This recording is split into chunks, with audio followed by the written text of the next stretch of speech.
Baik, Bismillahirrahmanirrahim. Assalamualaikum warahmatullahi wabarakatuh. Baik, insyaAllah hari ini kumpulan saya akan membentangkan tatbikiyah muamalat bertajuk baik sorof dan aplikasinya. Baik, saya akan serahkan kepada saudara saya sekian.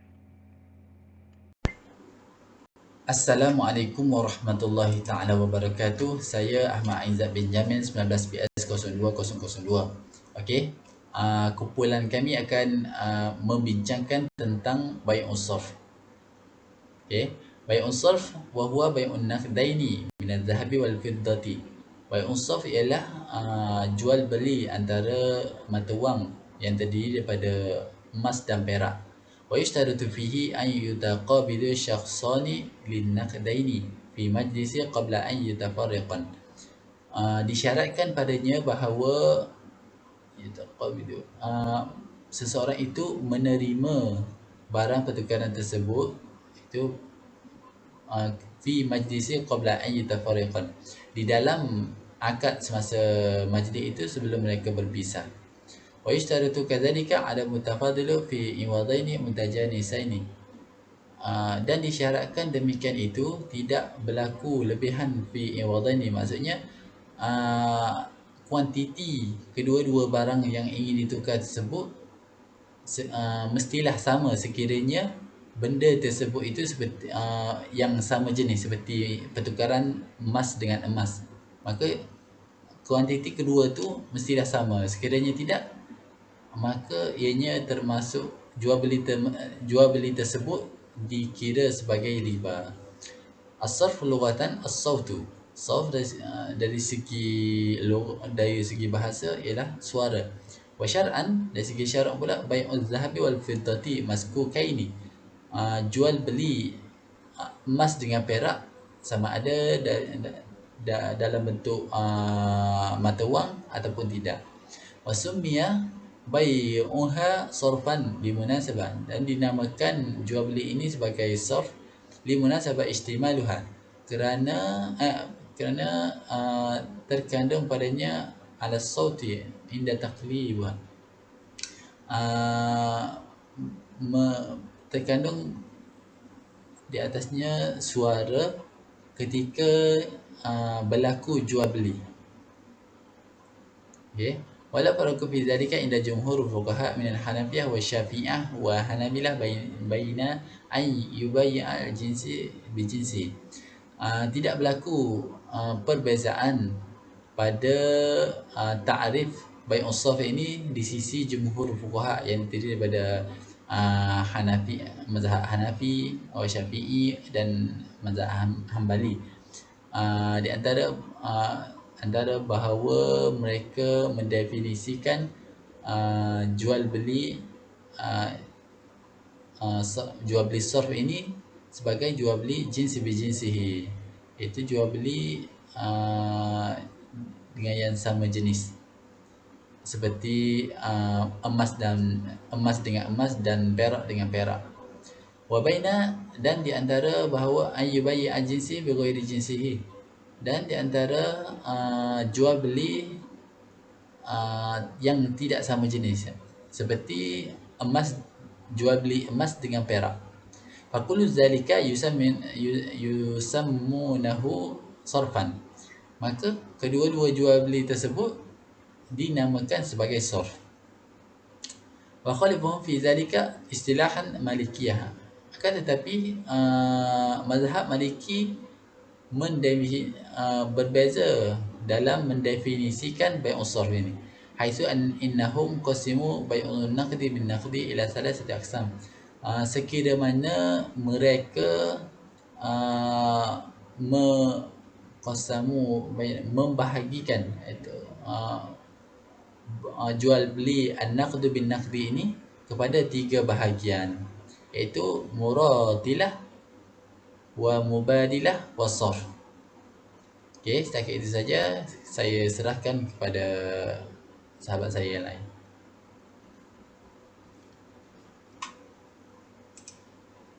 Bismillahirrahmanirrahim. Assalamualaikum warahmatullahi wabarakatuh. Nama saya Muhammad Ammar bin Muhammad Azman, nombor matrik 19BS02-035. InsyaAllah saya akan menerangkan tentang syarat sah akad saraf. Baik, syaratul awal التقابض في المجلس أي قبل تفرق والمتعاقدين بإسارها وتصح الملكية في الأجل اليسير. لا بأس أن يكون هناك فاضل قصير رئيس قوم أحدهما فهدر المال أو أن يعده، لكن ذلك كله ينبغي أن يكون قبل ترك المجلس. وقبل إنها هذا مجلس وتحليل الآن القدس الحكمي مثل استعمال الشيك أنه على محل القابض الحقي رفعا للحرج. Baik, syarat pertama yang bermaksud ia mestilah akad tersebut terjadi dalam satu masa seperti penyerahan wang itu. Pada mazhab Maliki masih boleh diterima jika akad itu berpisah sementara. Contohnya Contohnya A bertukar wang ringgit Malaysia ke dolar pada masa yang sama. Dia menyerahkan pada masa yang sama duit ringgit Malaysia itu duit Malaysia itu diserahkan, dan pada masa yang sama juga dolar itu diserahkan. Okey, menyerahkan. Okey, diberi selepas dan ia diberikan sebelum pihak A itu bersurai. Maka ia tidak boleh berlaku dalam penyerahan, contohnya seperti cek dan seumpamanya. Maka di sini difahamkan ialah penyerahan tersebut mestilah terjadi dalam ketika akad itu, bukannya di luar akad. Dan perlulah, kalau jika mazhab Maliki mengatakan diterima berpisah sekejap, dimasukkan perpisahan yang sementara, mengikut uruf macam mana apa perpisahan tu. Baik, syarat tsani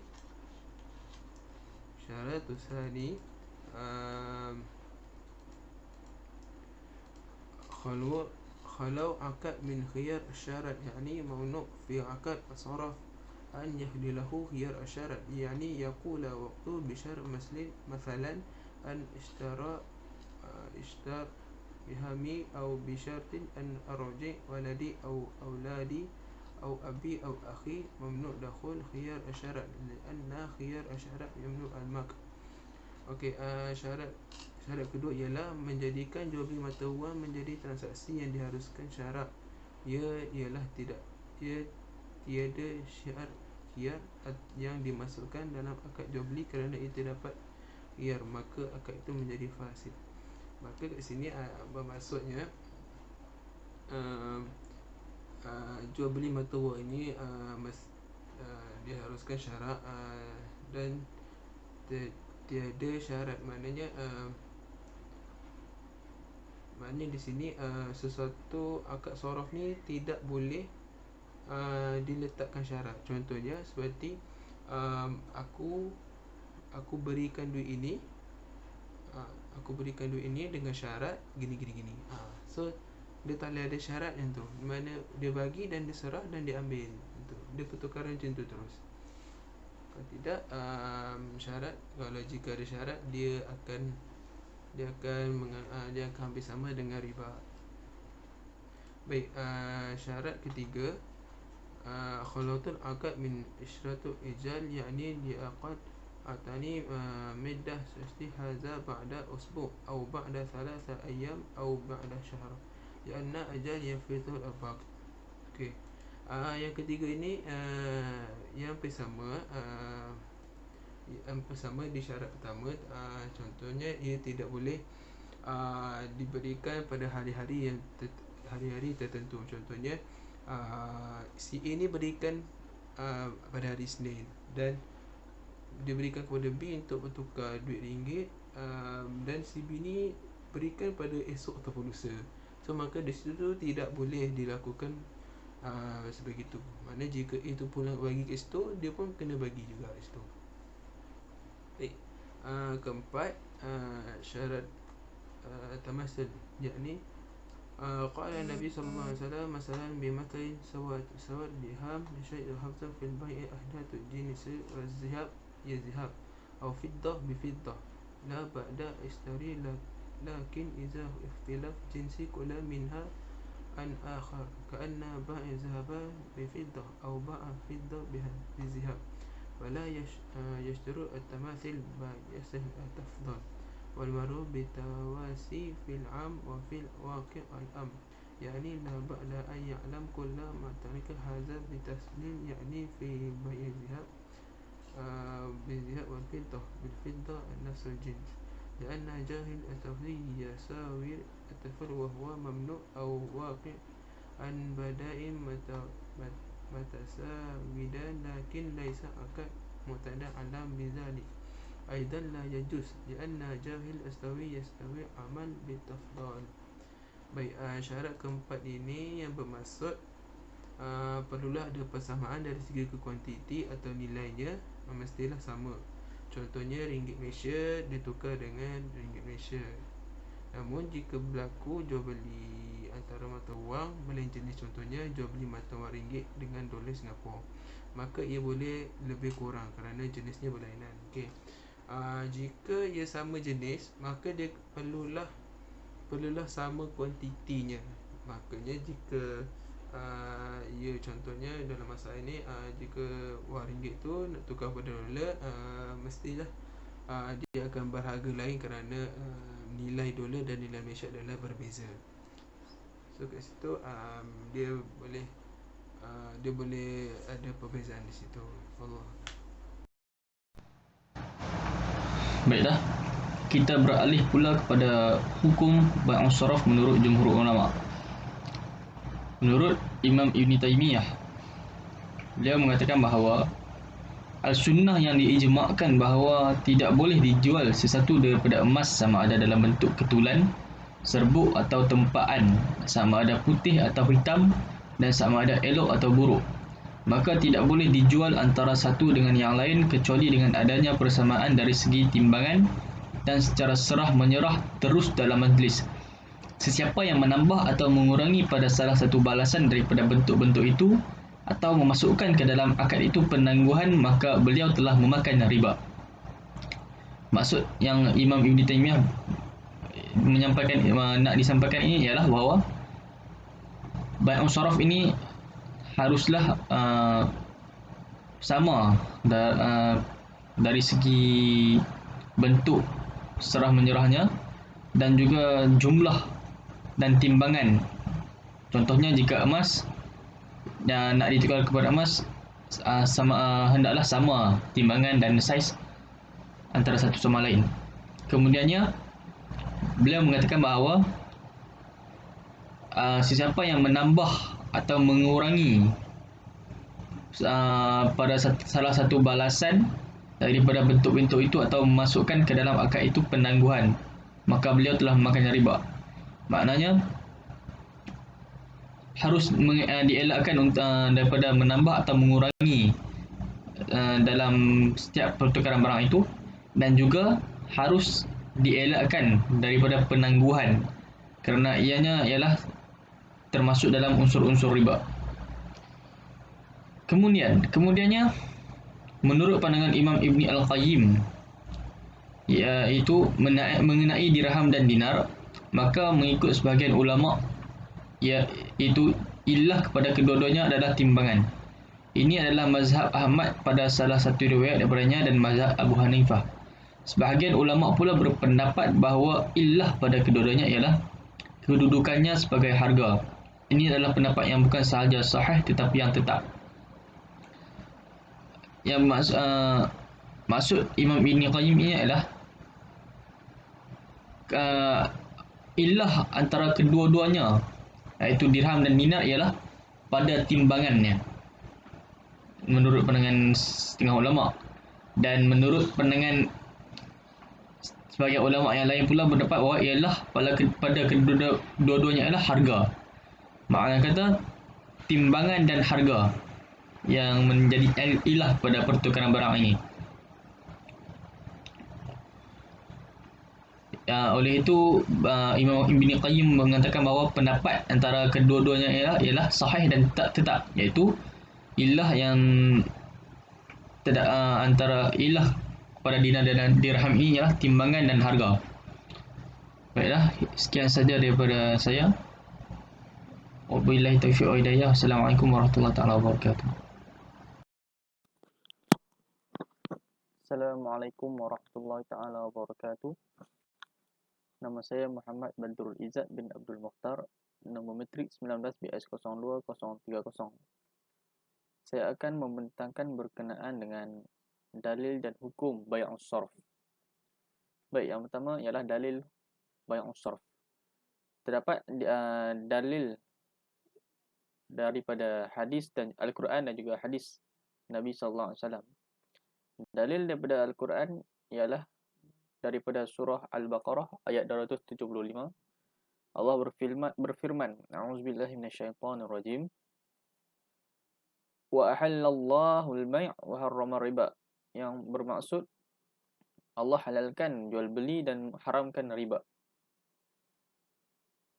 Kemudian daripada hadis ialah hadis riwayat an Abi Sa'id Al-Khudri radhiyallahu anhu qala Rasulullah sallallahu alaihi wasallam, az-zahab bizhab wal fiddah bil fiddah wal bur bil bur wasy'ir bis sy'ir wat tamar bit tamar wal milhu bil milhu mithlun bi mithl yada'un bi yadin faman zada aw istizad faqad arbi al-akhaz al-mu'ti fihi sawa. Hadis yang kedua punya ialah qala Rasulullah sallallahu alaihi wasallam, la tabi'u az-zahab biz-zahab illa mithlan bimithl wa la tashfu ba'daha 'ala ba'din wa la tabi'u al-warqu bil-warqu illa mathalan bimathalin wa la tashfu ba'daha 'ala ba'd wa la tabi'u minha ghaiban binajiz. Dan yang terakhir sekali hadis riwayat daripada Abi Bakar. Wa an Abi Bakar radhiyallahu anhu qala Rasulullah sallallahu alaihi wasallam, la tabi'u az-zahab biz-zahab illa sawa'an bisawa' wal fiddah bil fiddah illa sawa'an bisawa' wa bai'u az-zahab bil fiddah wal fiddah biz-zahab kaifa syi'tum. Seterusnya aplikasi. Okey, contoh-contohnya pada ada banyak aplikasi dia. Contohnya macam Aspect Sport, FX Forward dan FX Web. Okey, saya akan menerangkan apa itu FX Sport. Okey.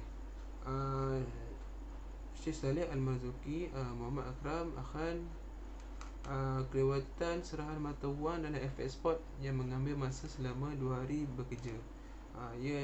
Ini adalah kaedah mata wang itu bertukar. So pertama ini dia mengambil masa kerana penyerahan dia pada itu bekerja. Okey. Pendapat pertama mengatakan FX Sport adalah haram kerana menyalahi syarak. Pandangan ini dipegang oleh segelintir ulama seperti Syekh Saleh Marzuki.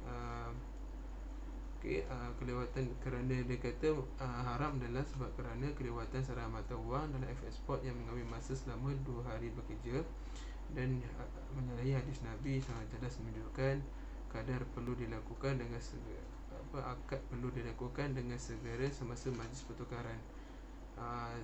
Seperti mana Nabi Muhammad SAW bermaksud, tukarlah emas dengan emas, perak dengan perak, gandum dengan gandum, bali dengan bali, kurma dengan kurma, garam dengan garam dengan sama kuantiti dan tangan dengan tangan.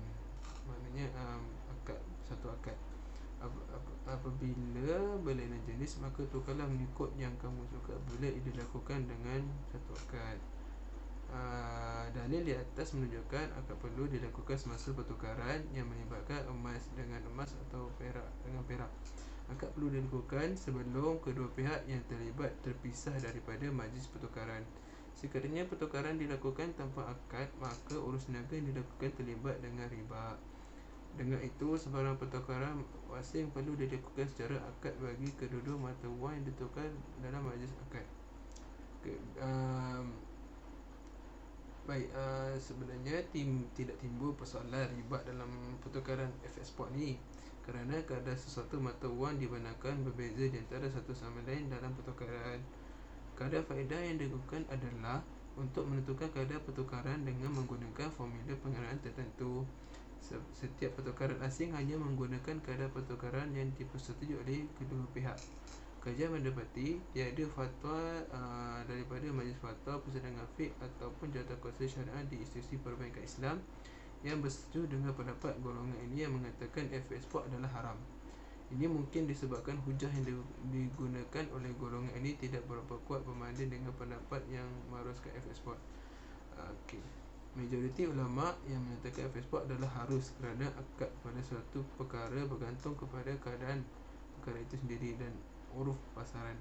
Serah mata wang dianggap uruf dalam urusan niaga FX spot walaupun berlaku kelewatan serah mata wang bagi kedua pihak, namun serahan dianggap sebagai akad yang diiktiraf dalam pasaran pertukaran asing.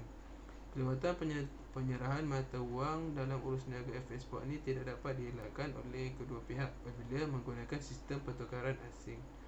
Sekiranya mekanisme akad pada dalam transaksi FX spot tidak diterima, maka ia akan memberikan kemudaratan yang lagi besar kepada mereka yang terlibat dalam pasaran antarabangsa dan pihak yang memerlukan mata wang asing untuk memenuhi keperluan masing-masing. Walau bagaimanapun, tempoh akad FX spot tidak boleh dikaitkan untuk urus niaga efek forward kerana urus niaga ini melibatkan tempoh melebihi urus niaga FX spot.